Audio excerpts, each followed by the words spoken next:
শলা কচুর মহামন্ত্রী এই সবজিটির নাম হইল। তো প্রথম আমি ট্রাই করলাম, খুবই সুন্দর হয়েছে। তো কি বলবো আর, এভাবে একবার ট্রাই করে দেখবেন বাড়িতে, খুবই সুন্দর হয়। হরে কৃষ্ণ বন্ধুরা, তোমার সবাই কেমন রয়েছে? তো এই যে সকালবেলা তো শলা কচুগুলো একটা মতো নিয়ে নিয়েছি ছোট। তো সুন্দর করে 4 সাইজ মতো কেটে নিয়েছি, গোল গোল হয় তো হয় তো 4 সাইজ মতো কেটে নিয়েছি সুন্দর করে কুচি কুচি করে। দুই সাইডে আমরা এই যে এইভাবে মাঝখানে একটু গেপ রেখে দেবেন, তো আটকিয়ে থাকে যেন। তো সুন্দর এই যে দেখুন নরম তুলতুলে হয়ে যায়। তারপর এভাবে সুন্দর করে কড়াইয়ের মধ্যে জল দিয়ে হলুদ লবণ দিয়ে 2-3 মিনিট মতো উতলায়ে ভাপাইয়ে নেবেন। তারপর এই যে দেখুন সুন্দর করে নামাইয়ে নিই।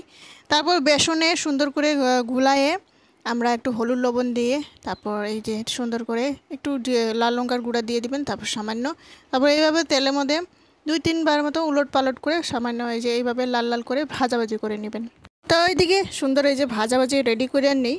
তারপরে এখন আমি মশলা রেডি করে নিয়েছি আগে, যে জিরা আদা আর লাল লঙ্কা সুন্দর বাটাবাটি করে, কোনো পেঁয়াজ রসুন কিচ্ছু লাগে না। আমি এইভাবেই নিরামিষভাবেই রেডি করলাম। তো নিরামিষের দিনে নিরামিষ এইভাবে ট্রাই করে দেখবেন বাড়িতে। টমেটো 2টা সুন্দর করে আমি এই যে একটু পেস্ট বানিয়ে রেখে দিয়েছি মিক্সিতে। তারপরে এইভাবে এই যে মশলাগুলো একটু পাঁচফোড়ন, 2টা তেজপাতা, তারপর এই যে 2টা গোটা মশলাগুলো, তো লং, বড় ইলাইচি, ছোট ইলাইচি, তো সবগুলো মিক্স করে একবারে আমি তেলের মধ্যে একবারে একটু ভাজাভাজি করে আমি একবারে বানিয়ে নিলাম মশলার লগে ভাজাভাজি করে।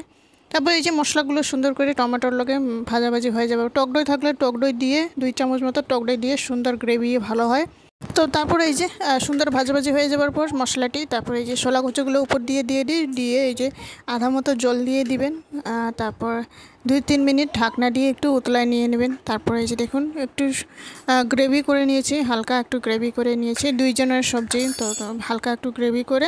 তারপরে এই যে সুন্দর সবজি একেবারে রেডি। সামান্য একটু চিনি দিয়ে দেবেন, আর যদি গোটা মশলা যদি গুঁড়া করে দিতে চান খুবই ভালো হয় তখনও। তো এই যে সুন্দর আজকের সবজি একেবারে রেডি, শলা কচুর সবজি। তো খুবই সুন্দর হয়েছে, একবার বাড়িতে ট্রাই করে দেখবেন, খুবই ভালো হয়। তো আমি আজ ট্রাই করলাম প্রথম, এই যে খুবই সুন্দর হয়েছে। এইভাবে ছোট ছোট করে আমরা এই যে কেটে নিয়েছিলাম, খুবই ভালো হয়েছে। তো বন্ধুরা, কেমন হয়েছে ভিডিওটি অবশ্যই লাইক কমেন্ট শেয়ার সাবস্ক্রাইব করে জানাবেন। আশা করি নেক্সট ভিডিওতে দেখাবো। আজকের জন্য টাটা, বাই বাই।